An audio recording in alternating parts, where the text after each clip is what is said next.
education, what we have done.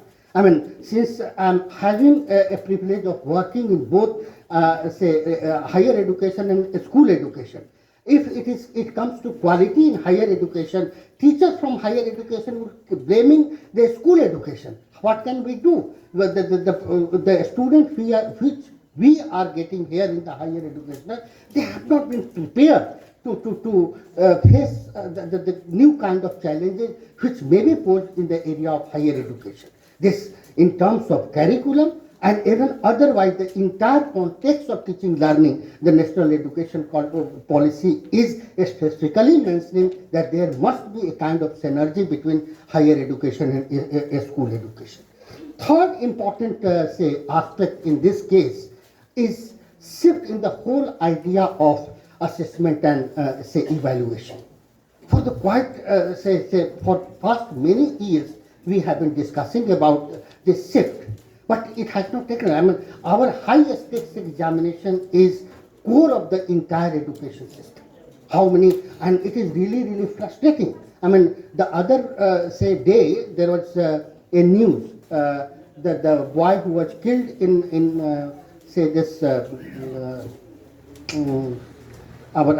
the fight between Russia and Ukraine. So in Ukraine, a student was killed. His father was appearing before the television and he was saying that there was no option before us. My son secured 94% in examination. Despite this, he could not get admission in a good institution which are valued as good in terms of, ranking and all. So he could not, therefore I had to send it.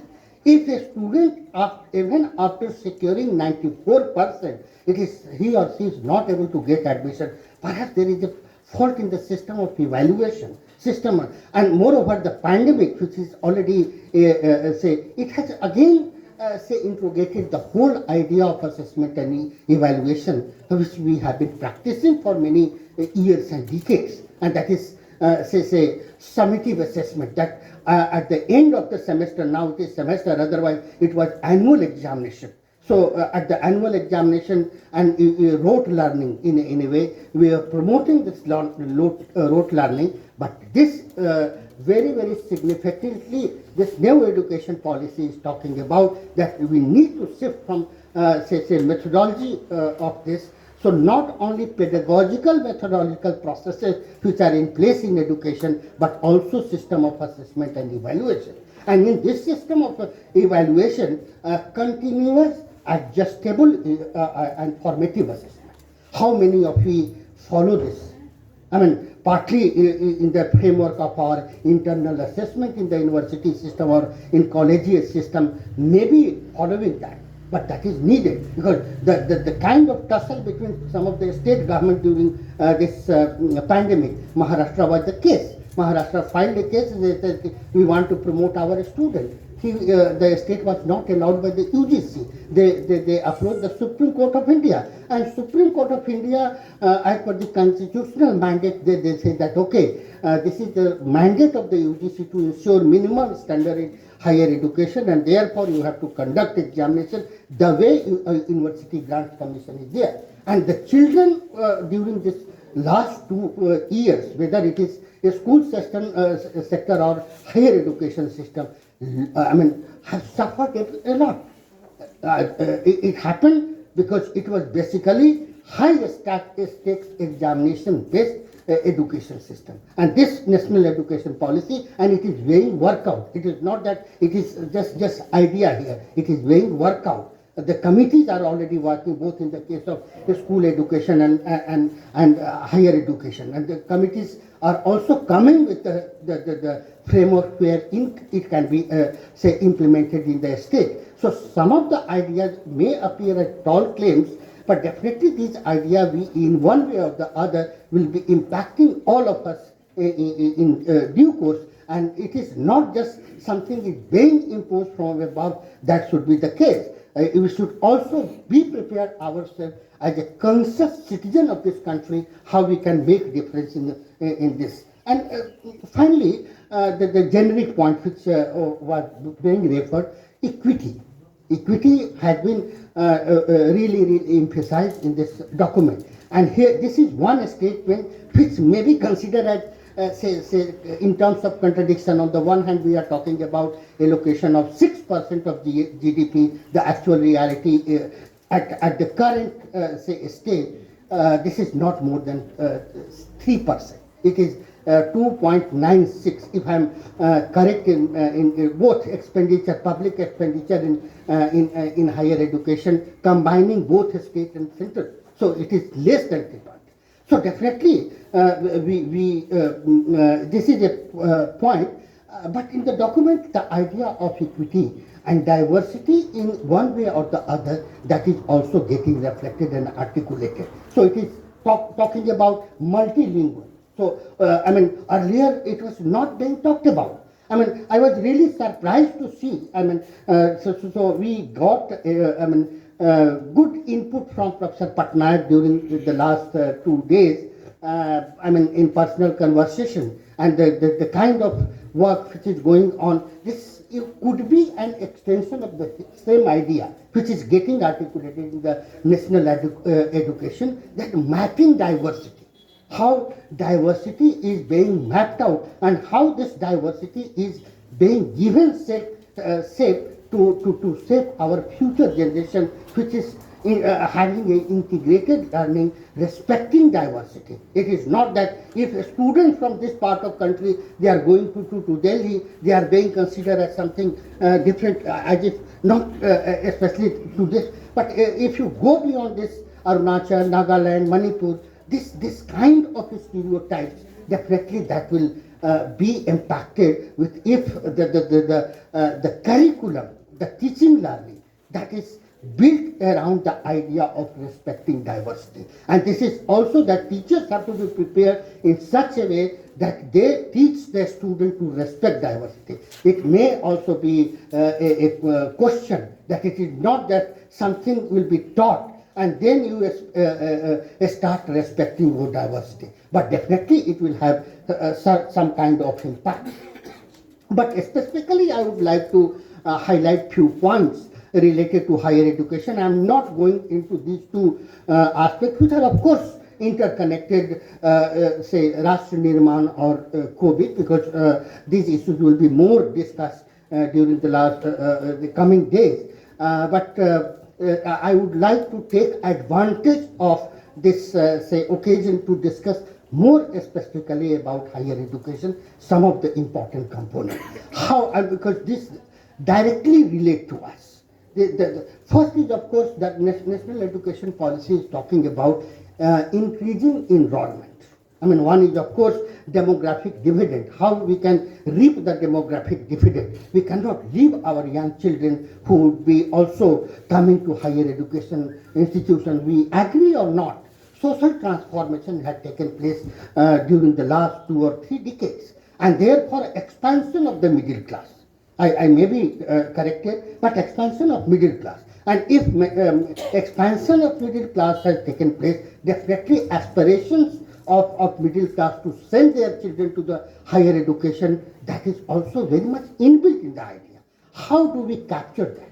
Definitely we would require number of institutions to admit them. We cannot just, the national education policy is also talking about a kind of a space provided for philanthropic attempts or private actors. But definitely the public institutions have to be, strengthened, and public institutions can ensure that more and more institutions are expanded, no low quality institutions, but those institutions which are empowered with teachers and all the necessary resources. So therefore, this challenge of ensuring 50% enrollment in higher education in coming years, the target is 2035. So we aspire that we may be. So what does it mean? It means that we would be universalizing higher education. In case of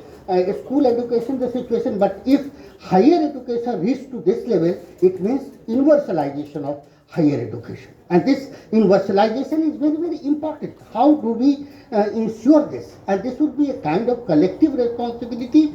Principals who are sitting here in coming years, you will be also say that yes, increase enrollment. How do you prepare your institution for this? That is a major challenge. And so some kind of planning is required. I'll come to this little later, but this is an important one. Second is also it is talking about that Indian education system by 2040 shall not be second to none. It means, competitive education system. Of course, this is really one of the important challenges. Both our previous scholars or they have already, speakers have already posed certain questions in this regard, but I do not know the whole the policy as in totality. If it takes shape, perhaps we will be able to do that. Multidisciplinary, say higher educational institution, three different kind of institution. Professor Baral already talked about that. Say research intensive university, teaching intensive university, and autonomous colleges. That is there. Really, it is a challenge. And here in the given nature of higher education in India, it could be really challenging. And this, since we are also having some official responsibility, so as in official capacity, I visited three important institutions: Delhi University, Indian Institute of Technology, Mumbai, and then Indian Institute of Science, Bangalore. So just I ask this question to the directors of ISC as well as Institute of in IIT Mumbai, that one of the important points which has recommended in the national education policy, and as a central institution you will be mandated to do that. What are your plans? How do you think about multidisciplinary institution? Because if you just take Indian Institute of Science, it is distinctive institution which is having its own distinction in a particular field. But how do you propose to bring in social sciences, humanities?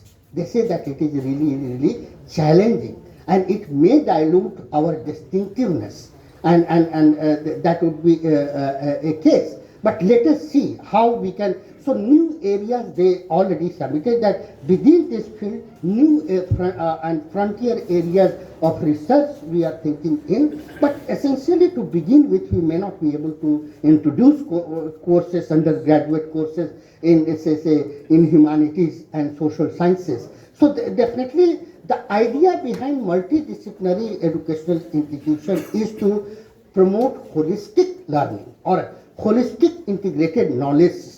That idea is good, but given our own context, it could be really a challenge definitely for all of us. But the idea which is also emanating from some of the recommendations, that is the national education policy specifically is talking about flexible learning path, flexible. So multi say entry and exit point. And this may be considered not essentially bad. Of course, for you or those who are heading the institution could be really challenging. How do you ensure that a person who is going out after completing 2 years and again coming, what kind of criteria would be there? So of course, committee has been constituted. It is working on the framework, how the idea of multiple entry and exit could be ensured. But I like that idea that if it is 4-year, graduate course, 4-year graduate course, definitely 4th year would be more, tilted towards research. Students, and it was interesting that in case of, IIT Bombay, when I was interacting with the students to get their, viewpoint, they said that yes, what is happening that we are not being exposed to research. Then it was beyond my comprehension. I said that you are undergraduate student. Why are you asking about research? You have to complete for your graduation, and then post-graduation onwards, there could be a possibility of entering into research or defining the pathways of research or area of research. But you are asking at this that at least significant component of research should be also as a part of our curriculum. And this was already highlighted, this has already been highlighted in the National Education Policy, that if we are proposing 4-year undergraduate course, in the 4th year definitely we are also aiming to provide some kind of research exposure or training in that case. So if a student are progressing towards postgraduate courses and other, definitely they will have this advantage of their initial training in research. So this is really, and of course academic credit bank of academic credit, that has already been notified the University Grants Commission. You might have seen during the last week, notification has already been issued that yes, a student can earn credit if our students are specializing in the area of education policy, planning, administration. They can go to Delhi University in this and they can get marvelous exposure to the idea of language diversity. What is wrong in this? And if they are able to earn 20 credits, that credit could be accumulated. So this flexibility in learning environment, that is excellent idea. I would certainly this is excellent idea and this is possible. It is not that much difficult. The framework of regulation has not allowed us to go in this direction, but this is already there. Our institution was already given this task to develop a framework, guidelines for transfer of credit. If you have done say in Guwahati University a course, undergraduate course, and you are going to engineering college, how this will be accounted for? Our institution was assigned this task. Of course, chairperson was different, but our institution was secretariat for that, and that has already been done, and that is with the ministry. So further ministry is in the process of final legal and other dimensions they are examining, and that will very soon it may be also coming in the implementation stage, and all the institution will be asked to that. Autonomy, idea of institutional autonomy. Of course, it has been a contested idea over the past decades, and teachers have been always saying that our autonomy is getting eroded, because a kind of relationship between teacher and the administration, that is also defined by some kind of bureaucratic norms and bureaucratic structure, and therefore teacher autonomy is being compromised. This policy is talking about that autonomy of teacher, because it reinstates that teachers are at the center of the entire teaching learning process across the level and across the spectrum, and therefore autonomy of the teacher has to be respected. How do we ensure that autonomy of teacher is there? What to teach, how to teach, of course within the broader framework. So this already, but at the same time it is also talking about autonomy to the institution. Graded autonomy over a period of time. Many would like to take the view, a critical view at that in the name of autonomy, perhaps institutions are also being asked to generate your own resources and support yourself rather than depending on the public fund. It is a reality, and all of us as a teacher, perhaps despite the fact that national education policy is reaffirming that education is a public good, education is a public service. It is talking about it will not be allowed to be commercialized. These are the statements. But the actual situation is not exactly matching with the statement, and therefore my understanding about international situation in higher education, in fact I was also a part of international network, and earlier the network was supporting all activities of the network, a developed country. They say that now we are not in position to do. Then I asked this question out of curiosity, because we critiquing our own case that India cannot do this.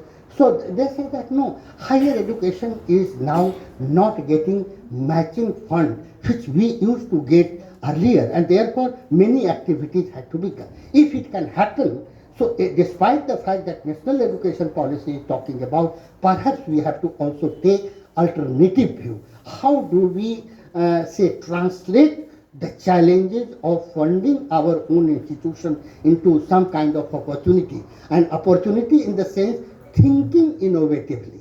Innovating financing is being talked about. Innovating financing, and of course, some of the people would like to say that a student loan and all those things. So those aspects have to be, that would vary from context of institution. Of course, you may ask this question that in case of Assam and some of the districts which may be considered as very backward in terms of their social and economic say composition of the household, how can they pay for this? So this policy is not talking about that it will be commercialized, self-financing, and it is not talking about. It is recognizing the public education is a public service and education is a public good. Despite this, the reality is not matching with this statement. So this is one aspect which is really a point of problem for us as a teacher, as equal stakeholders of the education system. How do we say go ahead with this idea? But definitely the most important and immediate task, since teachers are here and some of the principals are there, so I would like to take this opportunity, another just 2 to 3 minutes on this, which can be done immediately. That education, this national education policy is talking about that every institution must be having institutional development plan. And this, do we have institutional development plan the way it should be in place? Many of the institutions are not having the properly well-defined, well-formulated institutional development plan. What happens that they equate the institutional development plan with the academic calendar, but this is very limited. I mean, you have to have some kind of perspective, some kind of roadmap for years to come. The exercise can start with the baseline assessment of your institution under SWOT analysis. What are the challenges, what are the threats, what are the opportunities? So baseline assessment of your own institution. You then develop the perspective and define goals. And essentially in this light, definitely you must be having some action plan. How do we want to translate the strategic goal into action plan related to financing, related to managing your own student enrollment, if it is say enrollment up to 30% even. So how do you manage this whole idea of increasing enrollment in coming year? So these are some of the important aspects which can be done without much financial implication or much financial dependence on public expenditure or public funding that can be done. So these are some of the ideas that I wanted to share, but there are n number of possibilities. If we discuss the National Education Policy 2020, when I got the first copy of authenticated copy of this National Education Policy after due deliberation for many years, and then I said that yes, perhaps this is the way we have been thinking for years, and it is getting reflected in the policy document. And what will be the fate? How can we do that? So we started discussing among ourselves, and we have developed a strategic plan. So if you visit the website of our institution, we have also uploaded on our website implementation strategy document. So at least 30 areas we have identified how it can be implemented, what kind of challenges are there, how government has to do this, and in some of the areas government is also approaching us. For example, in case of a school, nobody is from a school education, reforming governance of a school education. We had suggested what is to be done in case of education, and they have already given us this task that further deliberate on this. And our perception, our recommendation, implementation strategy is not based on perception. We have grounded, view of the reality. We have, collated the view over this past many years, and that is getting reflected in our implementation strategy. So, of course, some of the ideas which are reflected in the National Education Policy may appear very challenging, very, aspirational, but some of them can take shape in coming years, and certainly that will come to all of us for implementation. We have to be also prepared. It is not to be treated as something coming from above, which is mismatched with our own reality. We have to accept some of the things as conscious citizen of this country, and perhaps we start with this assumption. Some of the challenges could be translated into opportunity to build the future of our young generation. So I'll stop here, and if there is any question or something like that, generally that is now done during the inaugural session. But if it is so, I'll be happy to say resolve some of the queries or say this. Thank you.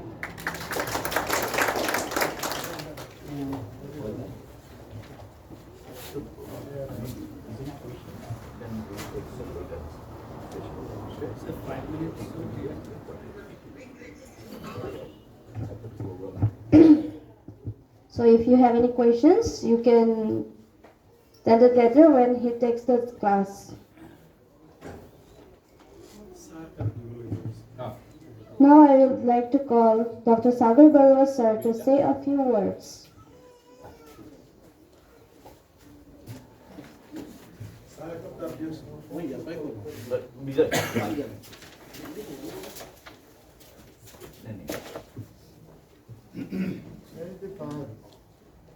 Go back on the same road, come back in the same road.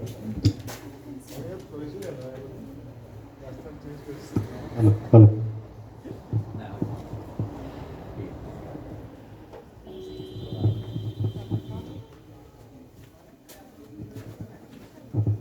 Respected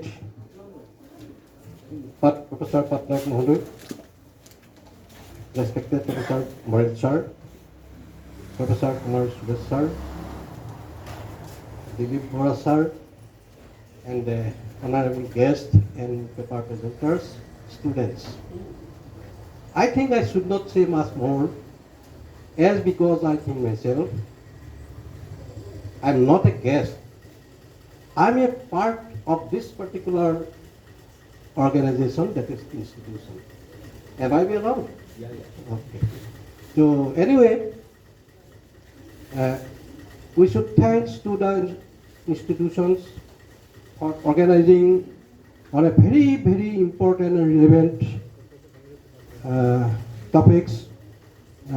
Rashtra Nirman, Rashtriya Shiksha Niti 2020, and COVID পরবর্তী পরিস্থিতি. Rashtra Nirman based on national education, presently 2020, and post-colonial, post-COVID situation. So we should again give thanks to the organizations for organizing this very important seminar. We know that we are the people, always moves for searching new one. And at the time we reach our destination, we suppose why we searching? Because sort of problems that we are suffering at present. I think suppose we have got a new one, but we have to see to what extent that new is acceptable to us, partially or fully.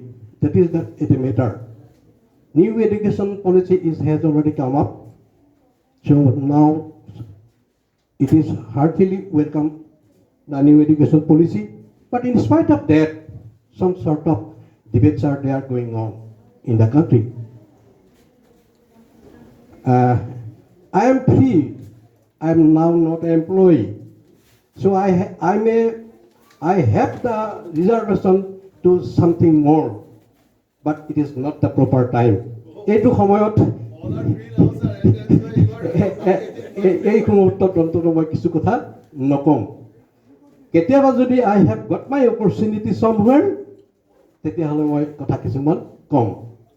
তথাপিও accepting the new education policy, we have to say something. I think you are now current. No, it's okay, sir. Go on. Okay. Anyway. The policy has liberated the syllabus syllabus, students, and everything. Yes. Anyway, For what mm, the earlier situation. mm. They need to look at from home. But we have in a state like Assam, having more than 50 numbers of community, religions, and most of the colleges, a good number of colleges are situated in a very interior place. Of whom 2 or 3 colleges I have been now president of the governing body. So I think much better regarding the implementation of new policy in that very particular interior college. তথাপিও আমি accept কৰিব লাগিব, গ্ৰহণ কৰিব লাগিব, আমি এই চেলেঞ্জটোক আমি প্ৰত্যাহ্বান জনাব লাগিব. We are to challenge the problems that we are facing in terms of new education policy. এই কথাটো মই সদায় মনত ৰাখোঁ. আৰু we have the sub college. You are from Nalbari, is a very good college, Cotton College, Dibora College, JB College, Kanoi College, a big college, no problem. But so far Udali College, Sonapur College, and some other such colleges are having lot of problems. So এইবিলাকক আমি সমস্যাবিলাকক প্ৰত্যাহ্বান জনাই হ'লেও আমি new education policy ইমপ্লিমেণ্টেশ্যনৰ ক্ষেত্ৰত we are to proceed, আমি আগবাঢ়ি যাব লাগিব. গতিকে বেছি কথা মই নকওঁ, মই গৃহস্থ মানুহ, কিন্তু এইখিনিকে কৈ মই পুনৰবাৰ এই অনুষ্ঠানটো যাতে সফল হওক, ইয়াত ভাল ভাল পেপাৰ প্ৰেজেণ্টেশ্যন হ'ব, সেইখিনি আমি শুনিম, তাৰ পৰা নতুন নতুন তথ্য উইল কাম আউট. গতিকে এইকেইটা কথা কৈয়ে মই মোৰ বক্তব্য সামৰণি মাৰিছোঁ. ধন্যবাদ. Thank you, sir, for your blessings. Now I would like to invite Dr. Sanjipan Talukdar, the coordinator of the seminar, to present his vote of thanks.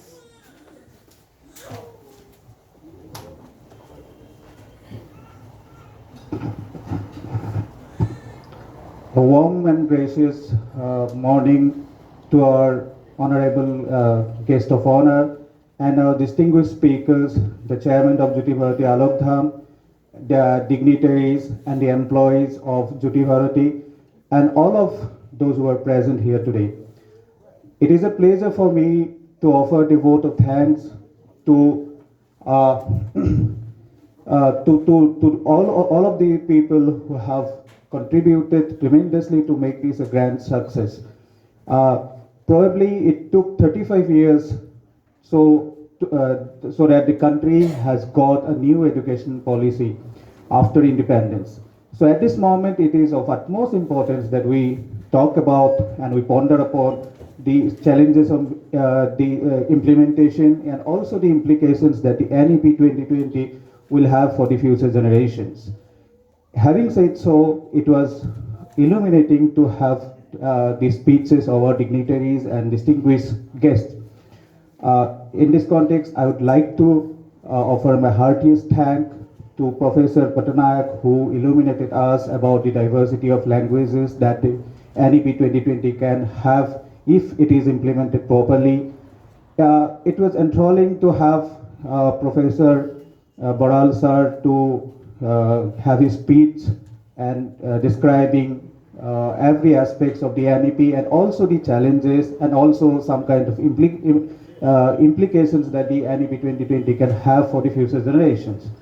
And it was astounding to listen to Professor Kumar Suresh sir, who elaborately said about the almost all of the aspects of the NEP 2020 and the challenges that it can have in future when we want to implement it in our university system. And also he told about the chronic concerns that keeps rolling up for years after years and that can have an impact in our knowledge system or the education system, if you can say so.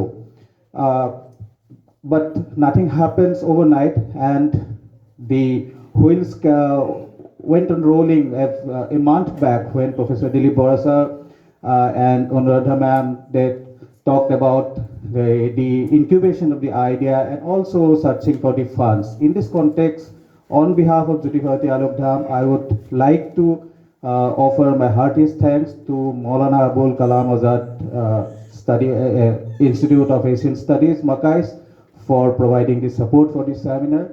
And thanking all, I sincerely pray for the success of this event, and also we look for some illuminating deliberations for the next 2 days. Thank you.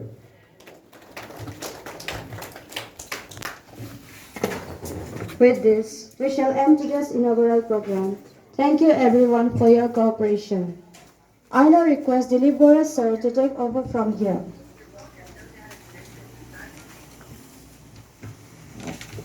মই সকলোকে ধন্যবাদ জনাইছোঁ এই আমাৰ যিটো ইনগ্ৰেল programme আছিলে এইটো খুব ছাকচেছফুলি আমাৰ কমপ্লিট হ'ল আৰু ইতিমধ্যে আপোনালোকে গোটেইখিনি কথা শুনিছে মই ভাবিছোঁ যে যিসকলে অকণমান মনোযোগ দি শুনিছে নতুন ৰাষ্ট্ৰীয় শিক্ষা নীতিৰ 2020ৰ বিভিন্ন বৈশিষ্ট্য সম্পৰ্কত খুব সুন্দৰভাৱে তেখেতসকলে আলোচনা কৰিছে আৰু আমি প্ৰত্যেকে বুজোঁ যে এটা কথা আমি বেয়াটো ভালটো বিভিন্ন ধৰণৰ কথা কৈ থাকিব পাৰোঁ কিন্তু আমি এই হাতীক যেনেকৈ হাতেৰে হেঁচুকি আঁতৰাই দিব নোৱাৰি তেনেকৈ আমি নেশ্যনেল এডুকেশ্যন পলিচি 2020 আঁতৰাই দিব নোৱাৰোঁ